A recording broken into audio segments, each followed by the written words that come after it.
Hello मेरे प्यारे दोस्तों, यह कहानी माई क्रूअल लव भाग 8 है। उम्मीद करती हूँ कि आपको मेरी सारी कहानियाँ पसंद आ रही होगी। चलिए हम इस कहानी में आगे बढ़ते हैं। हमने पिछले भाग में देखा कि कैलाश अपने आदमियों को ऋषि को बुरी तरह से मारने के लिए कहता है। उसके आदमी पर वह अकेला ही भारी पड़ रहा था। यह देख कैलाश की फ्यूरिया चढ़ गई और वह गुस्से से उसके ऊपर गन पॉइंट कर देता है। शूट करने के लिए वह जैसे ही ट्रिगर दबाना चाहा, उसके सामने रुद्र अपना गन उसके तरफ पॉइंट कर खड़ा हो जाता है। रुद्र को अपने सामने देख कैलाश की आंखें हैरानी से चौड़ी हो जाती है। रुद्र की गुस्से से भरी लाल आंखें आग उगल रही थी। रुद्र के बॉडीगार्ड्स उन सबको चारों तरफ से घेर लेते हैं और उस कैलाश के सारे आदमियों को मार डालते हैं। अपने आदमियों को अपनी आंखों के सामने ऐसे मरते देख कैलाश के चेहरे का रंग उतर आया। माथे पर पसीना और अपनी जान की फिक्र साफ साफ झलक उठा। उसका गला अब सूखने लगा था। क्या हुआ मामा, तेरे चेहरे का रंग क्यों उड़ गया? रुद्र ने कड़क आवाज में पूछा। सामने हूँ तेरे, दबा अपने गन का ट्रिगर और छलनी कर दे मेरा सीना, फिर भी मुझे मौत नहीं आएगी। मामा, जानता है क्यों? वह उसकी आंखों में घूरते हुए, तेरी मौत मेरे हाथों से होगी, उससे पहले मुझे मौत नहीं छू सकती है। वो कैलाश को अपनी कोहनी से मारता है, जिससे वो कुछ दूर पर गिर जाता है, लेकिन कैलाश उसकी आंखों में धूल झोंक और कुछ अंधेरे का फायदा उठाकर वहां से भाग निकलता है। भाग, जितना भागना है भाग मामा, लेकिन जिस दिन तेरी मौत बनकर आऊंगा उस दिन तू कहीं नहीं भाग पाएगा। माया इधर ऋषि को संभालती है, जो बुरी तरह से घायल हो गया था। उसकी दशा देख रुद्र गुस्से में पूछा, अगर आज तुझे कुछ हो जाता? वो अपना माथा पकड़ते हुए, दिमाग खराब हो गया था? तुम सोच भी नहीं सकते हो कि मैं कितना डर गया था। एक बार भी नहीं सोचा यहाँ अकेले आने से पहले? रोहन ने कहा, यार हमें तो कहा होता, हमारी सांसें रुक गई थी। यदि हम समय पर नहीं आते तो? होल्ड ऑन रोहन, यहाँ तो आज मैं आने वाला था ना, फिर तू क्यों आया ऋषि? रुद्र उसे सवालिया नजर से देखता है। तुम्हें मालूम था कि मेरे लिए जाल बिछाया गया है, इसलिए तुम मुझे आने से रोक रहे थे। बोलो ऋषि, एम आई राइट? सुन, रोहन और माया भी उसे संदेह की दृष्टि से देखने लगते हैं। हाँ, मुझे शक था, लेकिन कंफर्म नहीं, और मैं तुम सबका जान खतरे में नहीं डाल सकता था, ऋषि ने जवाब दिया। तुम्हें कैसे मालूम ऋषि? माया पूछती है। जब वो पुलिस वाला ने दूसरा पार्टी का नाम लिया था तो मेरे कान खड़े हो गए थे, लेकिन यह नहीं जानता था कि वो कैलाश होगा, ऋषि ने कहा। तो रुद्र ने पूछा, और तुमने यह बात मुझे बताना जरूरी नहीं समझा? आज पल भर की देरी तेरी जान ले चुकी होती। नहीं खोज सकता हूँ तुम तीनों में से किसी को भी। आइंदा ऋषि ऐसा कभी मत करना, इट्स माई ऑर्डर। ऋषि कान पकड़ कहता है, सॉरी यार, अब गुस्सा भी छोड़ दे, जिंदा खड़ा हूँ तेरे सामने, आगे से नहीं होगा। मुझे पूरा विश्वास था कि तू मुझे बचाने आ जाएगा। क्या ही करूँ, तेरे आगे मुझे कुछ नहीं दिखता है रुद्र। रुद्र गुस्से से पूछा, क्यों? दोस्त हूँ, भाई हूँ, क्या हूँ तुम्हारा? रुद्र अपनी जबरा भींच कर पूछा। दोस्त होता तो एक बार सोचता, भाई होता तो 2 बार सोचता, लेकिन तू मेरा भगवान है और भगवान के बारे में नहीं सोचते, तुम्हें खुद को समर्पण करते हैं। ऋषि ने नम आंखों से कहा तो रुद्र का गुस्सा शांत हो गया और उसके साथ साथ रोहन और माया की भी आंखें भर आई। रुद्र ने खींचकर उसे अपने गले लगा लेता है। चारों एक दूसरे के गले लग जाते हैं। सच ही कहा था ऋषि ने कि रुद्र उसके लिए भगवान है। आइए चलते हैं उनके स्कूल के समय में, जब उसके क्लास में 2 नए बच्चे आए थे, ऋषि और माया। दोनों भाई बहन थे। ऋषि दिखने में काफी मोटा था, जबकि माया दुबली पतली सी थी। माँ के गुजर जाने के बाद रुद्र हमेशा अकेला और गुमसुम अपने क्लास में बैठा रहता था। रुद्र पहले ऐसा नहीं था, वह बचपन से ही उदंड और बदमाश था, लेकिन उसकी माँ ने हमेशा उसे शांत रखा। लेकिन अब उसे शांत रखने की जरूरत नहीं थी। माँ के जाने के गम में वह सभी से ऐसे ही दूरियां बना रखी थी। जब ऋषि और माया क्लास में आए तो सारे बच्चे उन्हें देखकर जोर जोर से हंसने लगते हैं। वह देखो, मोटा भैंसा हमारे क्लास में नया आया है, नया जोकर। सभी बच्चे उन्हें टीज करने लगते हैं। यह पतली सी लड़की लकड़ी जैसी लगती है, इसका सारा खाना इसका मोटा भाई जो खा जाता होगा। सभी जोर जोर से हंसने लगे। सब में खोया रुद्र को कोई फर्क नहीं पड़ रहा था। यदि माँ का खोने का दुख नहीं होता तो आज रुद्र क्लास के सारे बच्चों को सबक सिखाता, ऐसे किसी को परेशान करने पर। लेकिन आज उसके लिए सब कुछ बदल गया था। दोनों बच्चे चुपचाप क्लास के बैक सीट पर जाकर बैठ गए, जहाँ रुद्र भी बैठा हुआ था। दोनों उसकी तरफ देखते हैं, लेकिन वह कोई रिस्पॉन्स नहीं करता है। तभी क्लास में मैथ टीचर आते हैं। हेलो बच्चों, आज हमारे क्लास में 2 नए स्टूडेंट्स आए हैं, ऋषि और माया। वह दोनों उनके पास आकर खड़े हो जाते हैं। टीचर बोले, बच्चों यह मिड टर्म में आए हैं। ऋषि और माया की ओर इशारा करते हुए, आप सभी को इनका हेल्प करना होगा ताकि ये अपना एनुअल एग्जाम में अच्छा कर सके। सभी बच्चे अपने मुंह बना लेते हैं और फिर लेते हैं। कोई उनकी मदद नहीं करता है। धीरे धीरे थोड़ा वक्त गुजर गया, लेकिन कोई ना उनसे दोस्ती करता है, ना ही कोई पढ़ाई में मदद करता है। बस उन्हें टीज और परेशान करते थे। एक दिन ऋषि ने रुद्र से कहा, सुनो, क्या तुम हमारी मदद करोगे? एग्जाम्स आने वाले हैं और जो भी नोट्स तुम्हारे पास है वो हमें दे दो ताकि हम उन्हें कॉपी कर सके। रुद्र ने कोई जवाब नहीं दिया, इसलिए ऋषि ने आगे कुछ नहीं कहा और वहां से जाने लगा। फिर रुद्र ने उसके आगे हाथ बढ़ाया और अपनी नोटबुक्स दे दी। रुद्र ने कहा, समय पर लौटा देना। ऋषि उसे बस देखते रह गया। एक दिन कुछ बच्चे ऋषि से मारपीट कर रहे थे। दूर खड़ी माया रो रही थी। उसी वक्त रुद्र ने उन सभी बच्चों से अकेले पंगा लेते हुए ऋषि को बचाया। धीरे धीरे ऋषि के मन में रुद्र के लिए गहरी फीलिंग घर करने लगी थी। वह हमेशा रुद्र के आगे पीछे रहता था, लेकिन रुद्र उसे समझाता, कभी कभी डराता धमकाता, अपने आसपास ना रहने की धमकी देता। लेकिन ऋषि को इन सारी बातों से कोई फर्क नहीं पड़ता था। वह बस रुद्र के लिए कुछ कर जाना चाहता था। लंच टाइम था। ऋषि और माया ने नोटिस किया था कि रुद्र कभी अपना लंच नहीं लाता था। वह लंच बॉक्स खाली रखता और लंच टाइम में अकेले यूं ही बैठे रहता। दोनों उसके पास गए और अपना लंच बॉक्स उसके आगे रखकर खाने का इशारा किया। रुद्र ने देखा और अपनी नजरें झुका ली। तभी माया बोली, खा लो, मैंने बनाई है, बुरी नहीं बनी है। यह सुन रुद्र उससे पूछा, तुमने बनाया? लेकिन क्यों? माँ ने आज खाना नहीं बनाया, वह बीमार रहती है, इसलिए मुझे ही खाना बनाना पड़ता है। माया नम आंखों से बोली, क्या क्या हुआ तुम्हारी माँ को? रुद्र ने फिर सवाल किया, मालूम नहीं, लेकिन सब कहते कि अब वो ज्यादा दिन नहीं बचेगी। यह कहते ही दोनों रोने लगे। माँ का जाने का दुख रुद्र से अच्छा कौन जानता होगा। उसकी भी आंखें नम हो गई। रुद्र कभी कभी उनकी माँ को देखने उनके घर चला जाता था।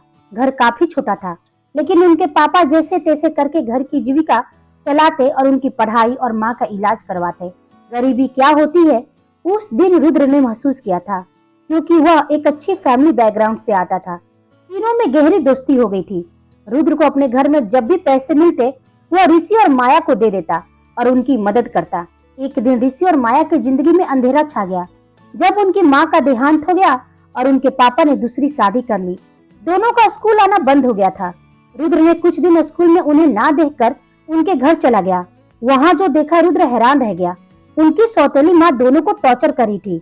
यह देख रुद्र गुस्से से उनका सिर फोड़ दिया और तीनों वहाँ से भाग निकले। भागते भागते हुए रुद्र के घर पहुँच गए। अब क्या होगा रुद्र?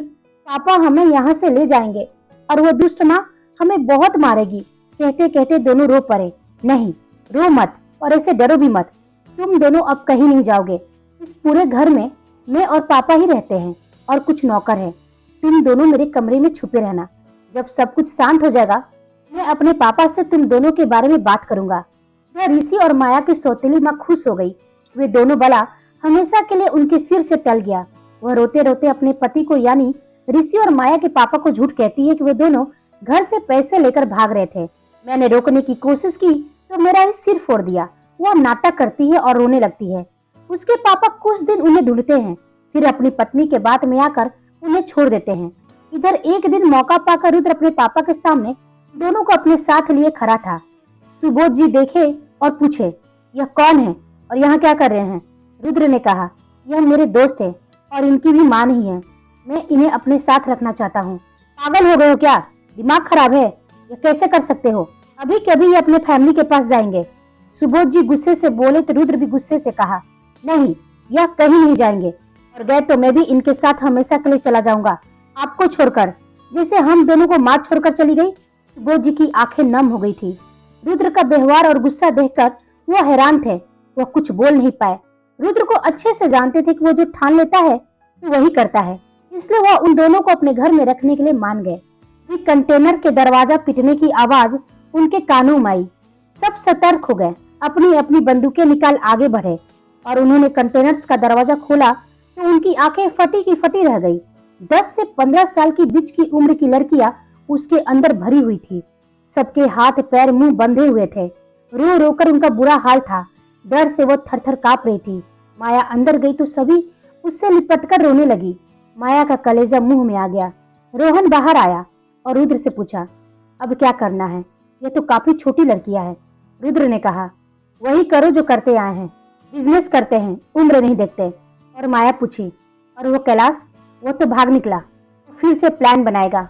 वो चुप बैठने वालों में से नहीं है रुद्र। रुद्र ने कहा, अभी फिलहाल मैं उसके बारे में कुछ भी नहीं सोचना चाहता हूँ। कल आरव का बर्थडे है, फिलहाल वो मेरे लिए बहुत इंपॉर्टेंट है। और इसी तुम मेरे साथ हॉस्पिटल चल रहे हो। किसी ने जैसे कहा, रुद्र मैं ठीक हूँ। रुद्र गुस्से से कहा, पूछा नहीं हूँ, बता रहा हूँ। माया ने उन लड़कियों से कहा, तुम सब शांत हो जाओ, कोई आवाज बाहर नहीं निकलनी चाहिए, वरना फिर से तुम सबका हाथ पैर और मुंह बांधना होगा। बोलो, मंजूर है? सभी डर से सहम गई। माया ने कंटेनर का दरवाजा बंद करते समय उन बच्चियों की आंखों में दहशत साफ देख सकती थी। उसकी नजरें नीचे हो गई। आज आरव का बर्थडे था और सभी सुबह से ही बिजी थे। मित्रा अपने कमरे से बाहर नहीं निकली थी। हेमा जी डेकोरेशन वाले से जल्दी जल्दी हाथ चलाने को कह रही थी। विजय जी माथे पर चिंता की लकीरें लिए चुपचाप सोफे पर बैठे थे। उन्हें ऐसे देखकर अर्जुन ने पूछा, क्या बात है अंकल, आप कुछ परेशान लग रहे हो? क्या बोले, भाई साहब के गए हुए 4 से 5 दिन हो गए। मालूम नहीं कि आज वो पार्टी में आएंगे भी या नहीं। घर के सभी लोग रहेंगे, लेकिन उनके बिना हमारी खुशियां तो अधूरी है। अर्जुन ने कहा, डोंट वरी अंकल, मेरी उनसे बात हुई है, वो जहाँ भी है ठीक है, लेकिन वो आज की पार्टी स्पॉइल नहीं करना चाहते, इसलिए वो आने से मना कर दिए। सही फैसला लिया है उन्होंने, रुद्र ने कहा। तो अर्जुन अपनी मुट्ठी कस लिया। आज मेरे खास मेहमान आ रहे हैं और मुझे कोई तमाशा नहीं चाहिए घर में। सभी कान खोलकर सुन लो, मुझे तमाशा नहीं चाहिए। आरव के लिए आज स्पेशल डे है और बस यही सब याद रखना। अब मैं डायरेक्टली शाम को मिलूंगा। अगर वो जैसे ही जाने लगा, उसका कदम मित्रा के कमरे के पास रुक गया। उसका दरवाजा अब तक बंद था। इससे पहले कि वो वहां से निकलता, मित्रा ने दरवाजा खोला और उसकी नजरें रुद्र से जा टकराई। बाल बिखरे, कपड़े अस्त व्यस्त, चेहरे पर कई तरह के कुछ रंग जैसा लगा हुआ था। हाथ में एक बहुत बड़ा बाउल था जिसमें मित्रा द्वारा बनाई गई औषधि थी। मित्रा पूरी रात औषधि ही बनाने में लगी रही, जिससे उसकी आंखें ना सोने की वजह से लाल हो गई थी। उसे देखकर रुद्र ने अपनी भौहें सिकुड़ ली और पूछा, क्या है यह सब? फिर ऐसा भी क्या करी थी जिससे तुम्हारी हुलिया ही बदल गई? मित्रा ने कोई जवाब नहीं दिया और सीधे सनाया के कमरे की तरफ चली गई। यह देखकर रुद्र अपनी मुट्ठी भींच ली और उसके पीछे चला गया। रुको! उसकी आवाज सुनकर मित्रा ठहर गई और अपनी आंखें मूंद ली। रुद्र की आवाज न आते देखकर उसने अपनी एक आंख खोलकर देखना चाही तो वह हैरान रह गई। रुद्र ठीक उसके सामने खड़ा था। वह अपना कदम पीछे कर ली और रुद्र उसके करीब आ गया। वह बहुत शांत होकर बोला, आज घर में पार्टी है, यह अपनी हुलिया ठीक कर लेना। तुम्हें पार्टी में आना है, हम नहीं आ रहे हैं। यह पार्टी गैरों के लिए नहीं है और यहाँ हम अपना काम करने आए हैं, पार्टी एंजॉय करने नहीं। मित्रा भी ठंडे स्वभाव से बोली। रुद्र की त्योरियां चढ़ गई और कहा, कुछ नहीं रहा था, बता रहा हूँ। इस घर में तुम रहती हो तो गैर कैसी? रेडी रहना। मित्रा मन में बोली, इस अहंकारी राजा ने आज कोई अहंकार नहीं दिखाया। मेरा घर रटने वाला आज बिल्कुल बदला बदला। खैर जो भी है, हमें क्या, हम तो नहीं आने वाले। रेडी रहना, सुना ना तुमने? कहकर वो 2 कदम आगे बढ़ा ही था कि मित्रा की मोबाइल की रिंग बजी, जिसे सुन वह ठहर गया। प्रद्युमन, वह मन में बोली और जल्दी से सनायक के कमरे में हाथ में रखा बाउल टेबल पर रख फोन पिकअप करती है। हेलो प्रद्युमन, उधर से वो बोला। कैसी हो मित्रा? आप तो जाकर भूल गई हैं, एक बार भी आपने मुझे कॉल नहीं किया। मैं आपका कॉल आने का वेट कर रहा था। प्रद्युमन शिकायत लफ्ज में बोल रहा था। मित्रा बोली, हम ठीक है, बस थोड़े बिजी हो गए थे, इसलिए ध्यान से हट गया था आपको कॉल करना। अच्छा आप बताइए, आश्रम में सभी कैसे हैं? सभी अच्छे हैं ना? सब कुछ अच्छे से चल रहा है ना? वह आप पैसों की चिंता मत कीजिए, पहला पेमेंट मिलते ही मैं ट्रांसफर कर दूंगी आपके अकाउंट में। प्रद्युमन ने कहा, मैंने तो पैसों की बात की ही नहीं मित्रा, आप बस आश्रम के लोगों के बारे में पूछे, एक बार भी यह नहीं पूछा कि मैं कैसा हूँ। यह सुन मित्रा चुप हो गई। उसे कुछ समझ में नहीं आ रहा था कि वो क्या जवाब दे। वह बोली, ऐसी बात नहीं है, आश्रम में तो आप भी रहते हो। कोई बात नहीं मित्रा, मैं आपकी हालत को समझ सकता हूँ। चलिए मैं अब रखता हूँ, अगर मौका मिले आपको तो आप मुझे जरूर कॉल कीजिएगा। प्रद्युमन के फोन रखते ही मित्रा फिर सोच में पड़ गई। सच तो है, हम प्रद्युमन के लिए कुछ भी फील नहीं करते हैं। बाबा ने इस रिश्ते को जोड़ा है तो हमें इसे निभाना ही पड़ेगा। जैसे ही पीछे पलटी, रुद्र उसके सामने खड़ा था। उसे देखकर वो हड़बड़ा गई। आप अभी तक गए नहीं? वह बोला। मेरा बॉयफ्रेंड था। मित्रा गुस्से से बोली। आपको इससे मतलब?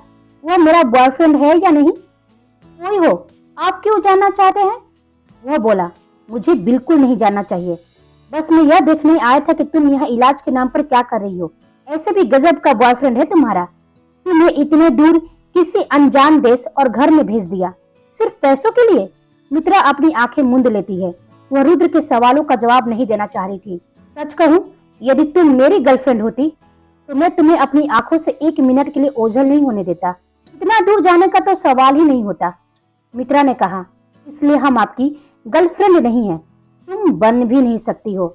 हमें बनने में कोई दिलचस्पी नहीं है, खासकर आपकी तो बिल्कुल नहीं। रुद्र फिर उसके करीब आकर उसकी आंखों में घुरते हुए बोला। तुम बन ही नहीं सकती हो मेरी गर्लफ्रेंड। मित्रा बस उसकी आंखों में देखते रह गई। उसे अपने इतने करीब देखकर उसका दिल जोरों से धड़क रहा था। वह रुद्र की आंखों में देख रही थी, जो उसकी आंखों को घूर रही थी। वह महसूस कर रही थी कि रुद्र उसके दिल की गहराइयों को देख रहा है। वो अपनी आंखें नीचे करना चाहती थी, लेकिन रुद्र की आंखों का जादू उसकी आंखों को रोके हुए था। तभी रुद्र ने अपनी आंखें हटाई और वहां से चला गया। उसके कमरे से बाहर जाते हुए जल्दी से दरवाजा बंद कर अपने धड़कते दिल को शांत करते हुए बोली। यह हमें क्या हो रहा था? वो हमें ऐसे क्यों डराते रहते हैं? उसकी आंखों में जब भी देखते हैं हम सब भूल क्यों जाते हैं? नहीं, वो हमें कंट्रोल करना चाहते हैं, इसलिए अपने आंखों का जादू हम पर चलाना चाहते हैं। लेकिन हम कमजोर नहीं पड़ सकते हैं। हमें अपने काम पर फोकस करना होगा। इधर रुद्र भी इसी कश्मकश में था। यह क्या हो रहा है? मुझे क्यों तकलीफ हो रही है? यह जलन है, लेकिन क्यों? मैं उसे अपने कंट्रोल में करना चाहता हूँ। क्या फर्क पड़ता है कि वो किससे बात करी और किससे नहीं? मैं उसे अपनी गर्लफ्रेंड? ओ सीट, ये मैं सोच भी कैसे सकता हूँ? वो मुझे डिजर्व नहीं करती है। आई डोंट लाइक हर। आज मित्रा सुबह से ही सनाया को अलग अलग थेरेपी और अलग अलग तरीके से उसका ट्रीटमेंट कर रही थी। कब शाम हो गई उसे मालूम ही नहीं चला। अब थक चुकी थी, इसलिए वो अपने कमरे में जाकर आराम करना चाहिए। तभी दरवाजे पर दस्तक हुई। देखी तो हेमा जी अपने हाथ में रेड कलर की कपड़े लिए मुस्कुरा रही थी। वह बोली, आइए आंटी, आप दरवाजे पर क्यों खड़ी हैं? हेमा जी अंदर आते हुए बोली, सुबह से सब काम में बिजी थे, इसलिए किसी का ध्यान ही नहीं गया। और तुम भी बिना खाए पिए सनाया के इलाज में लगी रही। हम चाहकर भी नहीं आ पाए। तुमने जो मना किया था कि इलाज के समय तुम्हें कोई डिस्टर्ब ना करे। हाँ आंटी, कुछ इलाज करने का तरीका अलग होता है, उसमें कोई डिस्टर्ब कर दे तो फिर सब कुछ गड़बड़ हो जाती है, इसलिए हमने मना किया था। अब बता दीजिए, कुछ कहना था क्या आपको हमसे? यह लो, तुम्हारे लिए कपड़े लेकर आए थे। आज की पार्टी का थीम है रेड एंड ब्लैक। 1 घंटा है तुम्हारे पास, फटाफट रेडी हो जाओ। हेमा जी ने उसे कपड़े देते हुए कहा। मित्रा ने मना करते हुए कहा, माफ कीजिएगा आंटी, लेकिन यह हम नहीं ले सकते हैं और ना ही हम आज के पार्टी में आ सकते हैं। हेमा जी हैरान होते हुए पूछी, ऐसा क्यों कह रही हो बेटा? नाराज हो क्या हम सबसे? नाराजगी कैसा आंटी आप सबसे? बस हम बहुत थक गए हैं, थोड़ा आराम करना चाहते हैं। और फिर आंटी आप ही सोचिए ना, हम वहाँ जाकर क्या करेंगे? और नहीं तो हम बोर ही हो जाएंगे। मित्रा ने ना जाने की असली वजह नहीं बताई। प्लीज आंटी, अब फोर्स मत कीजिएगा, हम आपसे विनती करते हैं। हेमा जी ने एक हाथ उसके गाल पर रखते हुए कहा, ठीक है बेटा, लेकिन यह कपड़े मैं यहीं रख कर जा रही हूँ, यदि मन हो तो आ जाना। उनके जाने के बाद मित्रा फ्रेश होने वॉशरूम में चली गई। सिंह मेंशन में अलग ही रौनक लगी हुई थी। देविका रेड कलर की बहुत ही स्टाइलिश साड़ी पहन रखी थी। वो पीछे बालों का बन बनाई और चेहरे पर मेकअप कर रही थी, जिसमें वो बहुत खूबसूरत लग रही थी। वो आईने के सामने बैठ खुद को निहार रही थी। तभी अर्जुन भी रेडी होकर वॉशरूम से बाहर निकला। आईने में देविका को देख उसकी नजरें उस पर ठहर गई। देविका भी आईने में अपने पीछे उसे देख शर्मा कर नजरें नीचे कर लेती है। तभी कमरे में आरव अपने हाथ में अपना खिलौना एरोप्लेन लेकर दौड़ रहा था। पापा पापा, मेरा प्लेन टेक ऑफ हो गया, देखिए अब मैं उड़ रहा हूँ। आप और मामा भी आ जाओ मेरे साथ, वरना मैं अकेले ही उड़ जाऊंगा। उसकी ऐसी बातें सुन दोनों हंस पड़ते हैं। दोनों उसे कसकर गले लगा लेते हैं। आरव ने कहा, चलो आप दोनों एक साथ मेरे दोनों गालों पर किस करो। दोनों उसके गालों पर जैसे ही किस करने वाले होते हैं, वह उनके बीच से हट जाता है और अर्जुन और देविका एक दूसरे के होठ पर किस कर लेते हैं। दोनों असहज हो गए थे। कुछ समझ में नहीं आ रहा था कि रिएक्ट कैसे करे, लेकिन आरव फिर से दोनों के गले लग जाता है और कहता है, I love you mama, I love you पापा, मैं आप दोनों से बहुत प्यार करता हूँ। वह दोनों भी मुस्कुराते हुए कहे, हम भी बच्चे, हम भी आपसे बहुत प्यार करते हैं। सभी रेडी होकर पूल एरिया में आ गए। गायत्री जी बोली, देखो तो आज कितना अच्छा सजाया है, आज तो हमारा घर बहुत ही अलग लग रहा है। सभी मेहमानों का आना शुरू हो गया था। विजय जी अर्जुन सभी का वेलकम कर रहे थे। अब इंतजार था तो रुद्र का। सभी मेहमान उसके ही आने का वेट कर रहे थे। यह रुद्र कहाँ रह गया, देविका मन में सोचती है। वो जैसे ही उसे फोन करती है तभी सामने से वो आते हुए दिखाई दिया। उसके साथ माया, ऋषि और रोहन भी थे। ब्लैक 3 पीस सूट में रुद्र बहुत जच रहा था, बहुत हैंडसम और डैशिंग लग रहा था। पार्टी में मेहमानों की नजर उस पर टिक गई थी। सारी लड़कियां आहें भरने लगी थी। लीना भी पहुंच चुकी थी। रुद्र को देखते ही उसका चेहरा लाल हो गया। वो आज बहुत हॉट और सेक्सी लग रहा था। बड़े एटीट्यूड के साथ वो सामने से आ रहा था। रुद्र अंदर आता है और सभी मेहमानों से मिलता है। तभी एक ब्लैक गाड़ी उसके घर के अंदर एंटर करती है और फिर सबकी नजरें उस तरफ चली जाती है। उस गाड़ी से मिस्टर स्मिथ, उनकी वाइफ और उनकी बेटी निकलती है। मिस्टर स्मिथ एक बड़े पॉलिटिशियन और उनकी पत्नी एक सोशलाइट है। उनकी बेटी बहुत ही खूबसूरत और आकर्षक लग रही थी। वो अपने परिवार के साथ आगे बढ़ती है, रुद्र के परिवार से मिलती है। हेमा जी, गायत्री जी मिस्टर स्मिथ और उनके परिवार का स्वागत करते हैं और वो रुद्र से मिलते हैं। तभी उनकी बेटी सभी के सामने रुद्र को हक कर लेती है। रुद्र भी आश्चर्यचकित हो जाता है। वो हक्का बक्का सा रह गया। उसे कुछ समझ में नहीं आ रहा था कि वो क्या करे। सबकी नजरें रुद्र पर चली गई। आज तक रुद्र को किसी ने ऐसे नहीं छुआ था, उसकी मर्जी के खिलाफ। उसके चेहरे पर गुस्से का आता जाता भाव साफ दिखाई दे रहा था, लेकिन उसने खुद को कंट्रोल किया और अपनी मुट्ठी भिंचते हुए हग ब्रेक किया। तभी मिस्टर स्मिथ ने कहा, जैस्मिन अब आप अंदर चलिए, मुझे मिस्टर रुद्र से कुछ इम्पोर्टेंट बात करनी है। जैस्मिन को देविका पूल एरिया में लेकर चली जाती है। रुद्र के साथ माया, ऋषि और रोहन मिस्टर स्मिथ के साथ आउट हाउस एरिया में चले जाते हैं, जहां दोनों एक रूम में एक दूसरे के आमने सामने बैठे हुए थे। मिस्टर स्मिथ बोले, मिस्टर रुद्र, मेरी बेटी ने मुझे सब कुछ बता दिया है। वह मैक्स और उसका फादर जॉन ने मेरी बेटी की जिंदगी जहन्नुम बना रखा था। पार्टी के कामों में इतना डूब गया था कि अपनी ही बेटी का गम देख नहीं पाया। वह डिप्रेशन में जा चुकी थी, लेकिन थैंक्स टू यू, आपकी वजह से आज मेरी बेटी आजाद और बेखौफ जी रही है। रुद्र फीकी मुस्कान के साथ बोला, आप मुझे थैंक यू बोलने के लिए मुझसे मिलना चाह रहे थे मिस्टर स्मिथ? ऐसा मैं नहीं सोचता। बात कुछ और ही है। नेता कहीं का भी हो, बिना अपने फायदे का वो सिर्फ थैंक्स कहने के लिए तो नहीं आएगा। जो भी कहना है जल्दी कहिए, क्योंकि मेरे पास टाइम बहुत कम है। पार्टी में सारे मेहमान मेरा वेट कर रहे हैं। यह सुन मिस्टर स्मिथ के भी चेहरे पर रहस्यमयी स्माइल आ गई। क्यों आया था मिस्टर स्मिथ रुद्र से मिलने के लिए? क्या मित्रा पार्टी में आएगी? क्या होगा कहानी का अगला मोड़? यह हम सब जानेंगे अगले भाग में। तब तक आप हमारे चैनल के साथ बने रहिए।